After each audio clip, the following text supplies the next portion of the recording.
thank you so much for coming, and thank you so much for that lovely introduction from the Icelandic Prime Minister, who is currently right now meeting with the Finnish Prime Minister and talking about all things wellbeing economy. So it feels very, very prevalent to be able to have this conversation, have some really wonderful people on this panel with me, and to hopefully leave people with something that's very, very inspiring and promote what we can all do to ensure that particularly the next generation of young people are involved in conversations around making sure that we're all working to build better forward. So I would like to just ask everyone to introduce themselves. So Angus, you've been introduced enough actually, so I'll just ask you to just, stay quiet for a minute if that's okay. It's okay, don't worry, he's not offended. Charles, would you like to kick off with a wee introduction? Hi everyone, I'm Charles Fernando and I'm the MSYP for Care Experience Young People. Thank you. Veli? Hello, I'm Brousseau-Navarro. I am the Deputy Commissioner and Chief Operating Officer at the Office of Future Generations Commissioners for Wales. Hiya, I'm Arpana. I work with Natural Resources Wales as their GIS advisor and a member of the Future Generations Leadership Academy.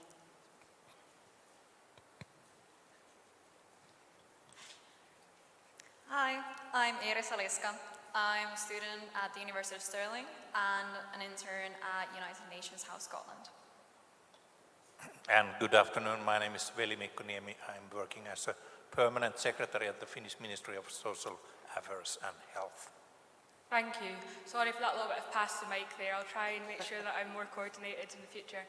But yes, I just wanted to kick off this panel by saying that it's so important to have conversations like this, and it can't be overstated enough. When we talk about the economy, and I've had a few conversations with individuals today, it can feel like, unless you have a degree in economics or that you know lots about how the inner workings of the Barnett formula and things like that you can't have a say in things like this. But actually that's exactly why people like myself and people like on this panel need to have a really strong voice in conversations about changing how the economy works and making sure that it works in service of everyone. A wellbeing economy, to me, in principle, is that in its intrinsic value, is that we make sure that we're listening to the voices that are less often heard, that we're breaking down barriers to participation, and that we ensure, above all, that people who have been most affected by economic hardship actually have a driving seat in changing how it works in the future. So I think we're going to have really great discussion today, and we're going to hear hopefully some really concrete solutions on how everyone can kind of go forward and learn from the really good work that different nations are doing. So I'm going to now pass over to Arpana. Do you want to ask the first question? Okay, so to work towards the climate emergency, the Welsh Government has set targets to achieve a carbon neutral public sector by 2030 and a net zero economy by 2050, as well as plant 43,000 hectares of new woodland by 2030 and 180,000 hectares by 2050. With other good valid options available, such as offshore wind farms and tidal that can deliver green energy, aid biodiversity, and will not negatively affect waterways, why is it that the Welsh Government has chosen to build onshore wind farms on the woodland estate that is meant to be delivering the tree planting targets? Really good question. It is important to recognize some of the constraints which exist in Wales in relation to energy, and something Scotland is well acquainted as well, which are the devolution boundaries. For offshore wind projects, the seabed belongs to the Crown Estate, which is not devolved in relation to Wales. And such project would require a sign-off by the UK government, which is not easy. And just recently, a new tidal lagoon project failed in Wales to secure investment and approval of the UK government.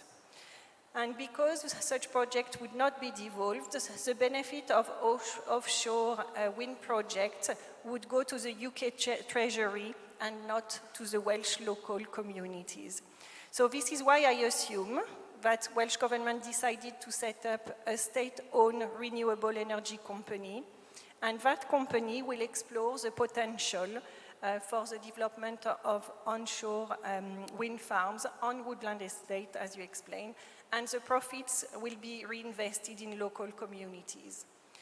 Another element interesting is that to help with the tree planting, the Welsh government has also started creating a national forest by planting trees to connect ecosystems with the breadth and the length of the country. And this is something we would really like to see in more countries. Then, looking at this from our perspective, as an independent office from government, we will monitor these developments, both in terms of renewable energy and the creation of the national forest, to see how the government strikes the balance between developing onshore winds and growing forests. The Wellbeing Act is about finding these win-win situations, and it's to move away from trades-off. And in this philosophy, we have the first hospital now in Wales powered by its own solar farm. An initiative we call for in that philosophy is the creation of a national nature service for young people, and this will help to create skills and jobs to protect and enhance nature, while also helping us to reach our net zero carbon target. So such project, our research is showing, could create 4,000 jobs in just 2 years. And Arpana, I think you have examples to show you the difference the Act is making on the ground for your work and in the management of woodland estates. Yes, so my team's in charge of the woodland creation in Wales. Because of the Act, we were able to secure funding for new woodland creations, and for any of the planning procedures that we have, we do take the Future Generations Act into account to make sure that we can protect the current generation and the future generation for anything that we do on the woodland estate. Thank you both, and I would just like to give a wee shout out to Wales, because the work that they do on the Future Generations work is absolutely incredible, and it's something that Scotland we really look to, and we are so inspired. And to embarrass Jimmy a little bit, me and Jimmy sit on the Future Generations Commission across the UK. We represent Scotland on that, and it's really been, we have constant conversations of how well Wales have been doing, and yeah, we really hope that Scotland can follow suit. Moving on to my next question. So globally, all 4 nations in the UK are in the bottom 12% for the Biodiversity Intactness Index. This is not shocking, as 2/3 of the UK's land use is agriculture, and in Wales alone, 80% of land is used for farming. On top of that, in the UK, 40% of damage to water bodies is caused by agriculture. Should be known that this issue is not limited to the UK itself. This is quite evident in Europe, which also has a problem with water bodies degrading as a result of agricultural pollution. For decades, academics have shown the damaging effects of agriculture. So apart from providing subsidies to farmers to tackle the issue, will there be any other aggressive measures brought in to restore biodiversity on our landscape and the waterscape? Yeah, another fantastic question. So the Senedd, the Welsh Parliament, was the first parliament to declare a climate emergency, and last year it also declared a nature emergency. It also agreed that there should be parity of action to tackle climate change and biodiversity loss. There is also a duty in Wales to increase biodiversity on the public sector, so it becomes everyone's business. But there are still no targets to halt or reverse biodiversity loss. But I am happy to say that at COP15 next month, the Welsh Government will announce a new framework called 30 by 30, aiming at protecting 50% of Wales's land and sea by 2030. And that will include measures to restore at least a fifth of fresh water and ecosystems, to tackle environmentally harmful government subsidies, to reduce pollution, pesticide use, and nutrient loss. The Welsh Government also announced in a deep dive on biodiversity last month a program to restore peatland at a scale capable of reaching the net zero target. It also announced the creation of a network of nature recovery exemplar areas to demonstrate how different restoration innovative practice can be. Then, in relation to farming, it is trying to put in place new incentives post-Brexit to drive the right behaviors with a sustainable farming scheme, asking farmers to actively manage at least 10% of their land to maintain and enhance semi-natural habitats on existing priority areas, but also creating new areas where such habitats do not exist. So our office welcomes the seriousness of Welsh Government on biodiversity. A critical issue will be the sustainable farming scheme, and there seems to be a sense that NGOs are happy with the direction of travel in Wales in particular. There is also a national indicator on biodiversity in Wales, which we will continue to monitor very closely. And we have found in our monitoring and assessing of progress that the biodiversity duty needs to be still further embedded, as we only saw contributions to biodiversity for a few of the public bodies and health board. But we have seen excellent examples of good practice, and we are seeing in particular a linkage being made between biodiversity, health, and education. For example, with local councils protecting green spaces for early years education, or health boards providing access to green and blue spaces for patients' care. And this is really important because this is realizing the benefits of enhancing biodiversity for all 4 dimensions of well-being in Wales: the economic, social, environmental, and cultural well-being of the nation. But the governments and public bodies in Wales need to do more, and we are advocating for a 20% recover in all towns and cities in Wales by 2030, and we are also advocating for access to green spaces within 300 meters of any home in Wales. Thank you so much for that. And I think us in Scotland, we do share those sorts of struggles of having to operate within a system where some powers are still reserved to Westminster. And I wonder, perfect opportunity for Angus to come in, considering, and Mary, I'm so grateful for you to come along, even though you're not in government, and that explain that sort of process of lobbying and really trying to get things done while honouring those commitments that people are making to improve things on a local level and a national level. So I'd like to invite Angus to maybe just come in and maybe kind of explain from a governmental sort of point of view what governments can be doing to listen to that sort of lobbying tactics as well.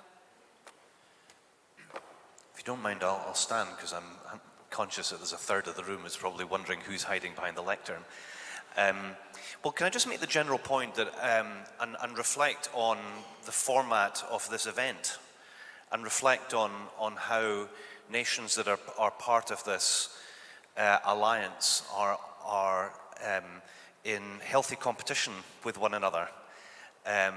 Firstly, I thought it was great to see Prime Minister Jakobsdóttir there pointing out all of the great things that are happening in Iceland, and I think we're in really good company with some of our other countries that we can look to and try and emulate.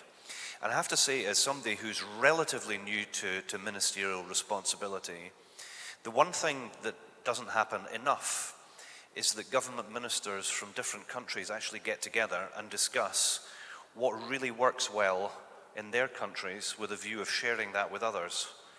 I can say there are exceptions to the rule, and I'm delighted to have a colleague here from the Finnish government on the table. A really good example of shamelessly emulating other countries is what's known as the baby box. So those of you who have not been in Scotland or don't know about this, which was a Finnish initiative, which is the provision to all new young mums and dads of a box full of things that are needed when a baby arrives. And this was trialled first in Finland, was shown to have a very positive public health impact, and we in Scotland decided that it would be a really, really good idea to follow. And it seems to me that as part of what we're trying to do in reorienting how we understand the economies in which we live in, is that we learn from one another. So that's observation one. Observation two, it seems to me that probably more than any time in history, we've got a growing divergence between the life experience of younger generations and older, if not the oldest generation. I know I'm probably heading in that direction. I'll definitely get there first compared to the rest of the panelists here. And I think it is going to be really important for decision makers to stress test any suggestions that are being made, any policy suggestions that are being made, to test that against the needs, interests, concerns and expectations of the different generations. And if we can get that right, so the best policies as we orient ourselves to well-being economy, but also stress test that against the experience in particular for younger people, but other parts of our society too. I think if we manage both of those things, I think we'll be heading in the right direction. So whether we're talking about environmental policies, whether we're talking about equality and inequality issues, whether we're talking about inclusion, and to the specific point about listening to people's voices, that's why it's important for people to me to stop talking and to listen and to hear the points that are being made, take them on board, and then doing something about it. And I think in Scotland we are trying. I know that other countries in the Alliance are trying to do that as well, and if we're going to manage to do that in partnership, I think we'll be heading in the right direction. He's doing really well for stepping in at last minute. I've got to say, that was great. It sounds like you've been practicing that for ages, so thank you. I'm going to now pass over really nicely from that great answer that Angus gave back to Finland. We're going to hear from Veli-Mikko and Iiris about some questions that they've got. Thank you. I think everyone can agree that today's keyword has been the implementation gap. And I would like to hear more about the implementation gap, about economic policy in Finland. As Agnes was kindly presenting earlier, there is a need for economic restructuring to actually deliver policy that does answer the needs of a well-being economy. And one policy approach that has also come up today several times has been the replacement of the GDP index with another alternative index that measures development and well-being in a way that actually holistically describes human well-being. And this would also help align economic policy with the aim of well-being. And I would like to hear whether Finland has plans or has there been any developments towards adopting an alternative progress index, for example, the Genuine Progress Index? Thank you very much, Iiris. Good question, but before answering, I would like to thank the organizers for inviting me and my colleagues to this important meeting. It's only 3 years ago when Katrin Trebek visited Finland and introduced us with the work of We Go and We All, and now we are here, so it's very fantastic. We have learned a lot. But this question on alternatives to GDP, yes, it has been echoed here also today several times, and we are also thinking about that in Finland. Of course, keeping in mind that GDP as such is just a result of a certain calculation, and in fact, by investing in social issues like building new libraries or hospitals, in fact, also increases GDP. So it's not bad or good as such, but I think the interpretation of GDP is the case we need to touch on. And therefore there are many discussions and initiatives for alternatives to GDP. In fact, one of the most prominent speaker for these alternatives, Dutch economist Rutger Hoekstra, has said that stop inventing new alternatives to GDP. There are enough of such already. Just use them. And okay, there are many of them or other kind of indexes, like for example happiness index. And Finland appears to be quite top on those indexes, so we are in a way quite happy with such alternatives.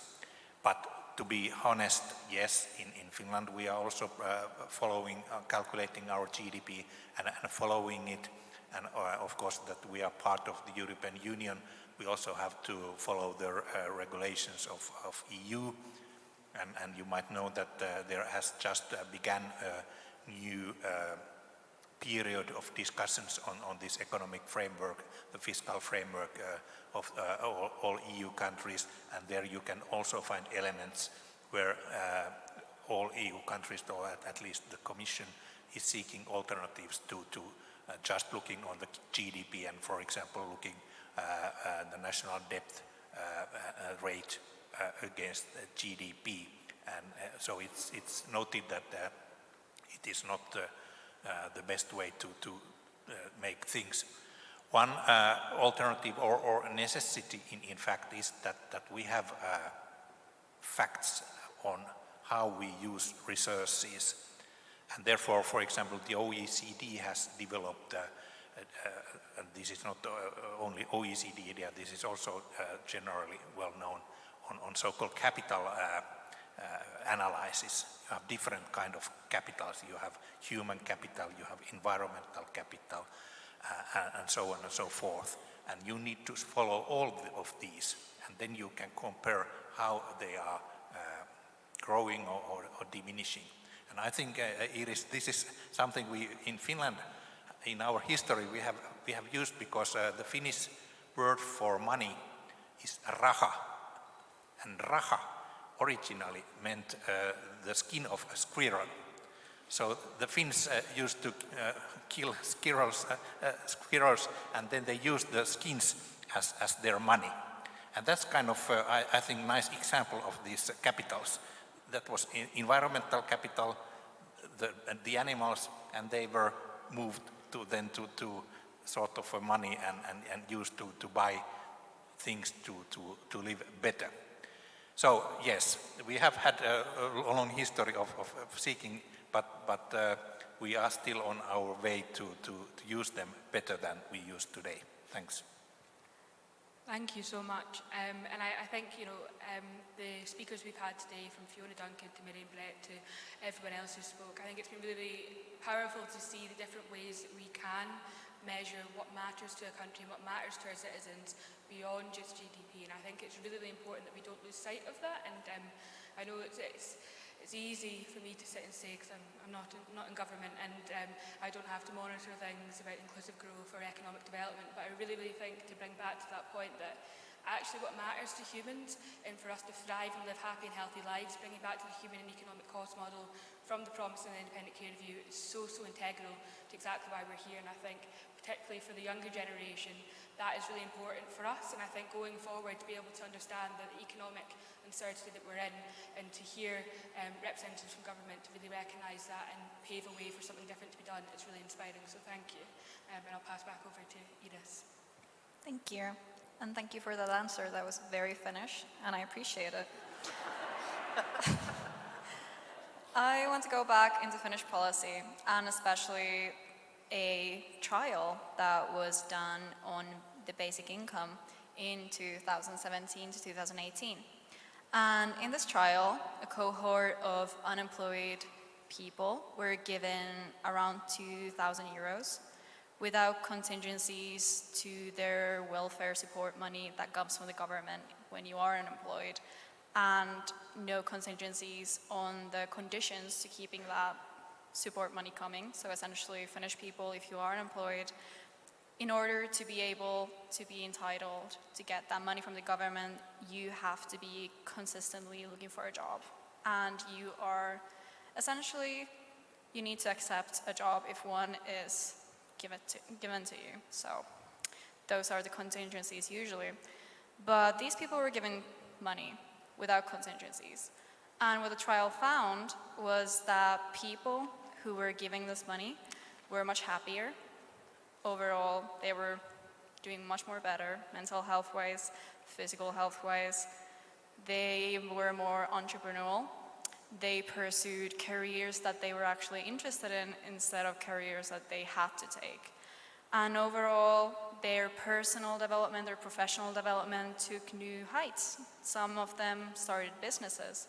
Most of them started working towards careers that they actually dreamed about. And overall, when it comes down to, and what today comes down to this boosted well-being holistically in every possible way and boosted their personal and Finnish economy in a way.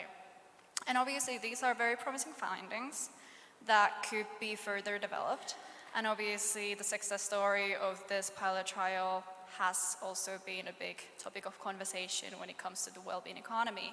And that's why I would be very interested in finding out whether Finland is actually, and also to other leaders, I would be very interested in finding out whether similar policies are in the plans to provide basic income, because obviously this could be a policy approach that could boost well-being and careers and the economy and everything good that comes out of the virtuous circle if adopted.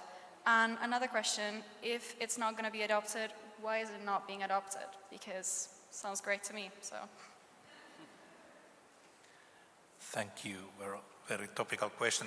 Yes, indeed, this experiment happened in 2016, 2017, but it took a couple of years then to get the final analysis which we got, and really that was the result, as you told, that those within the experimental group who got unconditional subsidy, they were happier because they did not have a bureaucracy and control. The expectation was that by that means they also get jobs more easily because they can freely seek a job and they don't be worried that they will lose their benefit. But unfortunately that didn't happen. So many then explained that this experiment went badly and no use for its results. But it's clear that the experiment showed that by creating a social security system where which is less bureaucratic, which there is trust on people, etc., that increases the empowerment of people and gets positive addition to their life. Well, what has been the conclusions now? Well, first of all, okay, we are continuing a renewal process of our social security system, which has been developed after Second World War gradually, step by step, and it's, frankly speaking, very bureaucratic. It's kind of a jungle, and it's clear that there are in fact large groups of people who don't know that they are eligible for certain benefits, and that's one problem really. What we have been pointing from the perspective of Ministry of Social Affairs and Health is that no benefit system, no support system should stand alone. You always need to have a look on the individual who is to be target of these benefits. And there should be a system who could analyze or check or speak to that people. What do you really need? Some need only money, but quite many of those who need this basic income are in fact poor. They may be sick, they are elderly people, or they are jobless youth, maybe addicts of drugs and so on.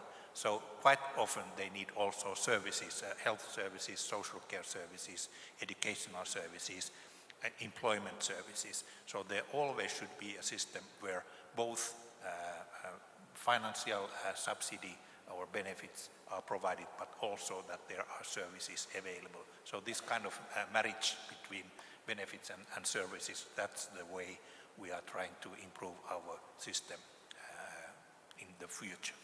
Thank you. Thank you so much, and I think particularly on the points about universal basic income, I think that's something that we're all looking towards, particularly from a we all lens of how that can improve the livelihoods of people who really are struggling, even in work, which was a point we made earlier. I'm going to quickly pass to Mari to make a quick comment about what Wales are doing to kind of lead that. And if you allow me just to come back on the measuring what matters and this framework. So just before the pandemic, I was at an OECD conference and there was a global recognition that yes, we can measure what really matters. There are many examples around the world, But where we are still collectively failing is to use these to drive policies and to drive decision making. So we can measure looking backwards, but we don't use it to drive action. So that's something we all need to do together. And then I wanted to also share our experience in Wales with piloting a UBI. So in 2020, the Welsh government launched 20 million pilots into a basic income schemes for care leavers. So all 18 years old leaving the care system would receive £19,000 per month, so close to the living wage, and around 500 young people in Wales benefited from this scheme. So it's ongoing, it will be evaluated, and we are advocating as an office for a full pilot, so a truly universal basic income. But once more, the main levers for this are non-devolved. It's a UK prerogative. But our research shows that a UBI, a properly done UBI, could reduce poverty by 50%. So when we talk about well-being economy, that's really the space we would like to be in. Thank you, and that leads us perfectly over to our next speakers. I'm going to hand over to Charles, who's an MSYP for care experience of children and young people, so thank you. Thanks, Denisha. First, I'm going to start off by apologising for that photo. It was taken in May, but I don't really like that photo myself. But I don't know. But I guess I'll start with my first question, which is about rural communities. So Scotland's facing rapid demographic change with an ageing population, and myself coming from a rural community, I know the hardships that young people face living here. Many people in the countryside are moving to larger cities, which is obviously leading to depopulation. And I recently had the opportunity to visit Shetland for a care conference, and I met a lot of care experienced rural people there. And for those who don't know, Shetland's like a very rural island community, and kind of the problems that they face there were very specific to kind of care experienced people, but also just living in such a rural community. So my question is, with the kind of the mechanization of rural jobs, rural unemployment, and the cost of living, it's obviously created a dire situation. How can Scotland move towards a well-being economy without leaving rural and semi-rural young people behind? Okay, well, the first thing is don't apologise for your picture. If so, I'm in real trouble. Thank you very much. Can I just very briefly, this classic politician thing, can I just quickly say something about the previous question before moving on to the one that you just asked me a moment ago? So really interesting to learn about what's happened with UBI in Finland and the extent to which one has been able to try and pilot things in Wales, given the same limitations that you have in Wales as we do in Scotland. I'm particularly interested, and this is where my Culture Secretary hat, about an initiative that's currently underway in Ireland. I don't know if there are any friends here from the Irish Republic, but if there are, you'll be aware that there's a trial of UBI for 2,000 people who work in the cultural sector in Ireland. And so, maybe there are lessons that we can learn, yes, from a general approach, which is that Finland has piloted, limited given the constitutional constraints that Wales and Scotland operate under, but maybe also there's a sectoral lessons that we can be learning about UBI. So, sorry, back to your question, which is very important. I just think it's important, if there are lessons to learn, that we don't lose the opportunity to do that. I should say I've got the fortunate experience of, having been in elected life for quite a long time, and I've represented both a rural part of Scotland and now an urban part of Scotland as the MSP for Edinburgh Central. So I'm super alive to the different lived realities of people in different parts of the same country, notwithstanding the fact that we're quite a small country.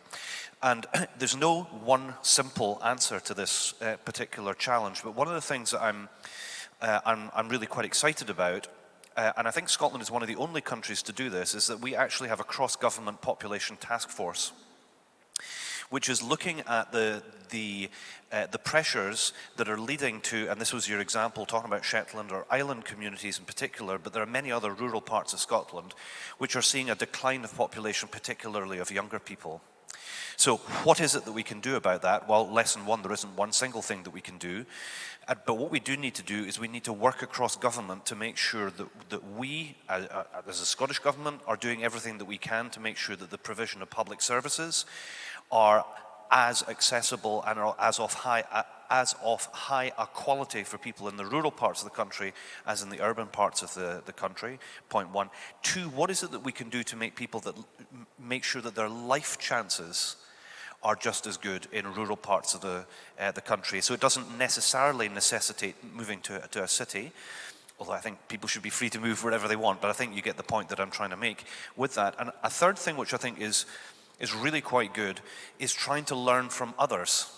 So the experience that we are having in our rural communities is not unique. And if we look at a lot of other European countries, they have gone through the same thing.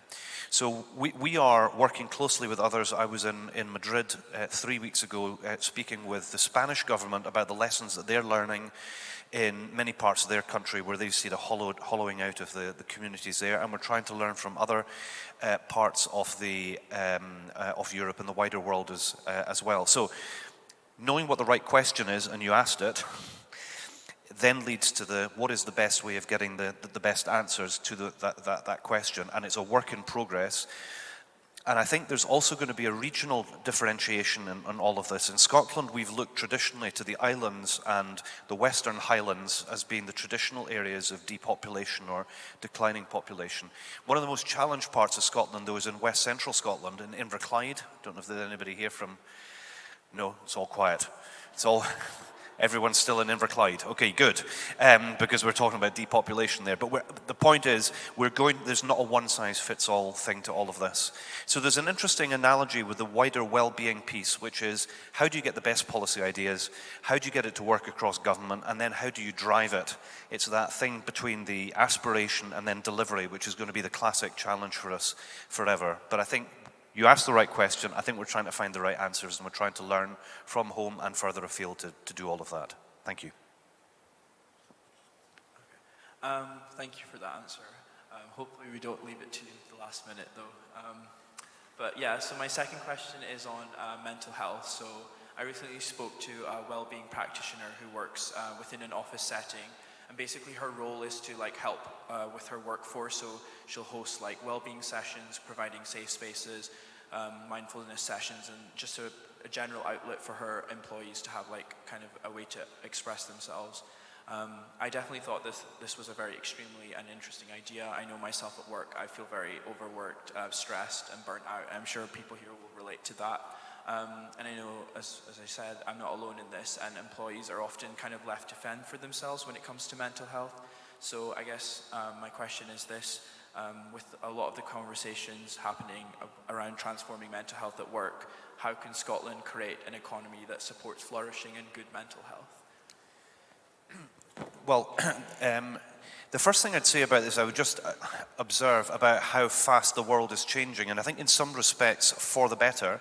This is not a conversation that we would have been having maybe even 10 years ago or 20 years ago, certainly not 50 years ago, because society wasn't in a place to reflect on the fact that we all have mental as well as physical stresses and strains as we go through life. And so I think the destigmatization of mental health as an issue is firstly to recognize how far we've come, so that people all over the place, yourself, I take my hat off to you, are the first to say, I'm finding this difficult or that difficult, and what are we going to do about it? So you asked specifically about the workplace environment. Well, first I think we need to go back a step before that. We need to do it in all our schools as well. And I think that's one of the things that the Scottish Government can be quite proud of, is the way in which one is trying to help provide mental health support in schools, so that as next generations grow up, that they are reflective of their own mental health challenges, but also are aware of the advantages of seeking help and seeking support. So by doing that in schools, that will help the demand in the workplace. And I've worked in the private sector as well as doing politics as well, and I can attest to the fact that especially amongst the younger generation, there's a totally different sensibility around this as an issue. And so people in management, who tend to be slightly older, if they don't get this right, they're going to lose a lot of talented staff. So again, it's not one of these things for which there is a simple one-fits-all answer, but if you realize what the question is, if you understand what it is, and you realize that you want the best out of your workforce, or by extension, your students, or indeed your family and friends, the mainstreaming of mental health as well as physical health, I think, is absolutely key. And we're trying to turn a tanker on that, because traditionally health services have been viewed very much as sort of a physical health system, as opposed to understanding mental health being an important part of wider well-being. And I think the first steps of turning that tanker around in Scotland are definitely underway. If we look at the amount of money that's been provided, the number of people who are receiving mental health support, it is reaching levels that it hasn't been at before. And I think that is a good thing, because all of us can do with some help somewhere along the line, and we should expect our society, our government to be up for that. So you asked the right question. Again, decision makers need to be held to account to make sure that we are actually doing that. But I just think it's a really good thing that as a society we're getting to a stage where we can have a reflective and respectful understanding of mental health as being something that we all have and we all have to wrestle with at times, and we should have this support at our fingertips if that's what we need at a time in our life. Thank you so much. You're making me feel like I should stand up now. I feel like I'm very low down. I would just like to say thank you so much to our panel, and credit to Michael there as well. Sorry to embarrass him. Give us a wave, Michael. Thanks, Michael, for helping to host and plan this panel. The question that he put out to everyone on the panel was, well, to Iiris, Arpana and Charles, was what are the things that are concerning you as a young person who's grown up, and what would you like to ask representatives from each country? And I think that the broad scale of things that were asked, from renewable energy to UBI to alternative indicators for GDP, to also rural communities as well, has been really shown the diversity and range of this panel, and also the experiences that the future generations are going through right now. And I'm thankful for the representatives from different countries as well for coming along and answering the questions that were a bit tough, but answering well, and yeah, thank you. We're now going to close the session with a pre-record from Allie, who is a co-founder of Fridays for Future in Canada, who unfortunately couldn't be with us today, but hopefully to leave us with some inspiring thoughts. But again, thank you so much to the whole panel, and thank you all for listening.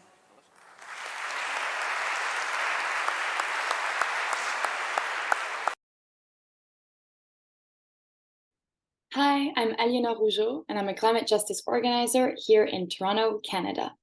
I've been active in the youth climate strikes movement for the past 4 years, and I now work for an environmental nonprofit where I advocate for a just transition for workers and communities. I was really excited to hear that Canada is engaging with the Wellbeing Economy Government Partnership. I have an economics degree myself, and I always felt like the metrics we use just don't correspond to what our societies need right now. I really hope that Canada's engagement with the partnership is going to result in meaningful changes that we can feel here on the ground. For now, we have this quality of life framework, which is good, but it really has remained just a framework. And in practice, decisions very much still feel driven by growth, and definitely not by human and ecological well-being. Look, Canada has immense potential, but so far it hasn't really ventured away from the very classic policy tools, even to solve our most complex problems. I hope that other governments within the partnership will have the courage to be firm and honest with each other for the benefit of my generation and those to come.